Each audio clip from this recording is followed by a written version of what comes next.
Wallace is in the cockpit. The green flag is about to wave, and the Purolator 500 from Atlanta Motor Speedway is underway.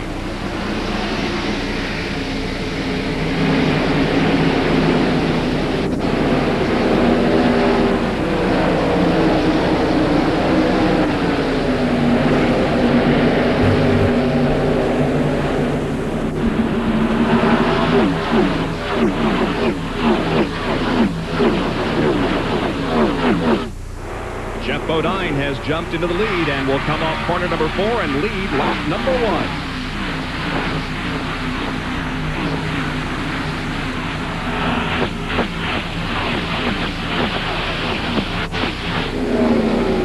The pole sitter has dropped back to 4th position. Up front, it is Jeff Bodine, who started outside the front row in the lead, with Terry Labonte running in 2nd position, and then Joe Nemechek in 3rd as they battle for the 4th position.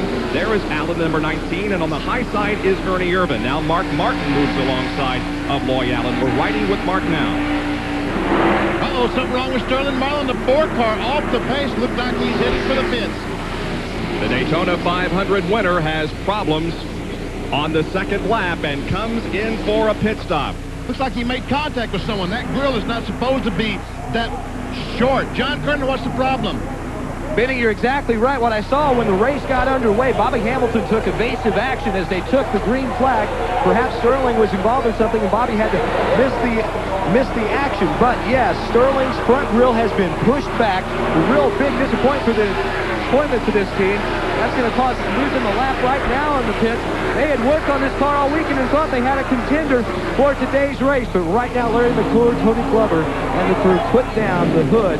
The engine has still not fired, so he may be here for quite a while. Sterling Marlin 59 points in behind Ernie Irvan in the points lead as we enter this event, but has suffered some unfortunate situations here in the early going. Now up front we have a 2-car battle as Terry Labonte moves the car to the inside of Jeff Bodine at the line. They cross it side by side, head for turn 1, and Labonte is going to take the lead from Bodine. And right behind these two, we see Ernie Irvan in the Howland car has caught the duo in this car in 1994. The 28 car has been, as you said, Bob, the dominant car. A 3-car battle up front, and then quite a bit of separation. We get back to the 4th, 5th, 6th, and 7th place runners. There is Joe Nemechek leading the 2nd group, but Mark Martin comes up to challenge him on the inside, and that's Greg Sachs in the U.S. Air car, as Ernie Irvan now comes to the inside of Bodine and takes over 2nd position. Now, of these drivers, only Jeff Bodine is on the Hoosier tires. Both Irvan and Labonte are on the Goodyears.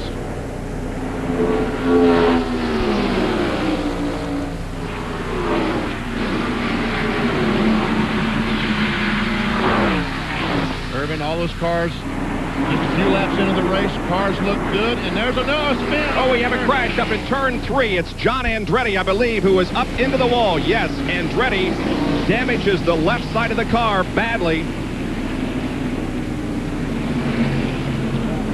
The former IndyCar driver who has made his way into NASCAR Winston Cup competition and did an outstanding job of qualifying here this weekend. But as you can see, the car is damaged badly as he drives it down the banking onto the apron of the racetrack, and he'll be making his way to the pit area. Something happened to the 12 car of Chuck Bound.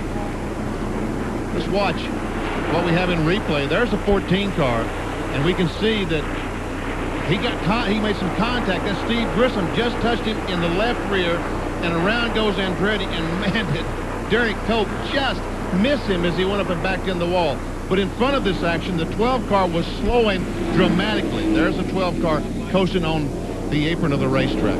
That's Chuck Bound in the car owned by the legendary Bobby Allison. Now John Andretti has made his way to the pit area. So our first caution flag is out at the completion of 7 laps. It is Terry Labonte in the lead over Irvan, Bodine, Martin, and Sachs. Sterling Marlin, the winner of the Daytona 500, had contact in the opening lap of the race, came into the pits, but he is back out on the speedway right now. And what caused this caution period? Well, Benny and Bob, we can take a look at that. Yeah, it happened up between turns number 3 and 4. John Andretti, number 14, watched the slight contact that he has with Steve Grissom. Just a little bit of nudge in need. Left rear quarter sends him around. Up he goes, and bam, back in the wall. Looks like he was running about 50 miles an hour, right, folks? Wrong. About 125 when he backed in the wall. Let's go to John Kernan, who's with John Andretti. Well, John, the 12 car Chuck Bound had blown an engine, possibly putting some oil down. Is that what happened to you? Well, he definitely put oil down, and whether I definitely got into it, and I guess I don't know whether I can learn something from that or what, but how the rest of them make it through, I don't know. I guess trying to miss me when I got caught in the oil, so it's unfortunate for our team, but you know, Billy Hagan team's strong, and we'll work and we'll be back next couple weeks. You know, as a rookie, you've had some remarkable runs this year and run really well for a team that does not have a major sponsorship. That's got to be very make you feel pretty good about the possibilities of the future. It does. I believe that if we get when we get a major sponsor, that for sure it's gonna, you know, improve the team dramatically. We got such a great team, and we're working with such you know, limited funds that absolutely, and financial world's a big part of that, and Canal Insurance, and a lot of other people have helped us, Big A Auto Parts, and then we have Freedom Village on this weekend as a, you know, part because we have one of the boys working on our team, so we're real pleased with the whole effort. Okay, sorry to see you out, John. Bob, they've got a lot of work to do. The rear clip has been pushed way down, so they're either done for the day or a lot of work in the garage area. Considerable damage to the John Andretti car. Sort of minimal damage to Sterling Marlin, but it's enough to cause some problems. Now, let's see if we can determine what happened here. All right, there Sterling Marlin runs right in the back of Bill Elliott. And we can see the damage has already been done. Jimmy Spencer taking evasive action. And we saw that the two black cords across the hood of the car. Evidently, Sterling has broken all the hood pins. The pins that hold the hood down, they've got some cords over the hood. See the black cords right in the center holding the hood down. So the first caution continues here at Atlanta as a large crowd looks on the Purolator 500. We'll be right back. Under green, that's Terry Labonte leading Ernie Irvan through the third and fourth turns. But look at Irvan putting forward to the bottom of the racetrack and try to take over the top spot from Labonte. They cross the line side by side and head for turn one as Jeff Bodine looks on in third. Irvan has the lead. Labonte said, hey, it's early in the race. There's no point fighting like this. He backed up, let Ernie Irvan have the lead. Meanwhile, Jeff Bodine looking pretty racy. Bodine hanging right in there in third position as these three cars have broken away from the others. Mark Martin is running back in fourth position. Now Martin begins to close up on Bodine, and Greg Sachs runs in fifth position. There's Ward Burton on the inside of Joe Nemechek trying to get to the front, two rookies. That's the battle for sixth position, and Ward Burton has it. Now Dale Earnhardt will move the number 3 car to the bottom of the track and pass Joe Nemechek and pick up that position. Ward Burton in the blue and orange cars. Earnhardt's the black number 3, and Joe Nemechek, the black and yellow number 41. Rusty Wallace right by, and Nemechek goes extremely high. Gives the opportunity to Rusty Wallace to get alongside. Here comes Rusty. I know, folks, you're not seeing things. That's a Ford emblem on the hood of Rusty Wallace's car. He switched brands this year from Pontiac to Ford. Nemechek is giving him a good run, though, not letting Rusty get away, and almost contact between the two coming off of the second corner. Down the backstretch, they still race side by side.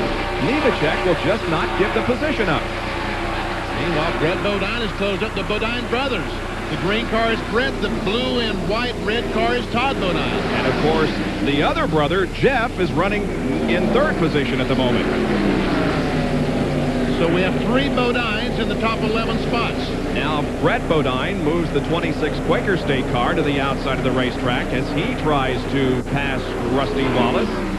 Also joining this battle is Harry Gand in the number 33 car there on the right of your screen, and Ricky Rudd. And Jeff Burton, don't forget him, the blue and white car. He's also a rookie. Ricky Rudd, the tied Ford, that's his car. He's an owner this year for the first time.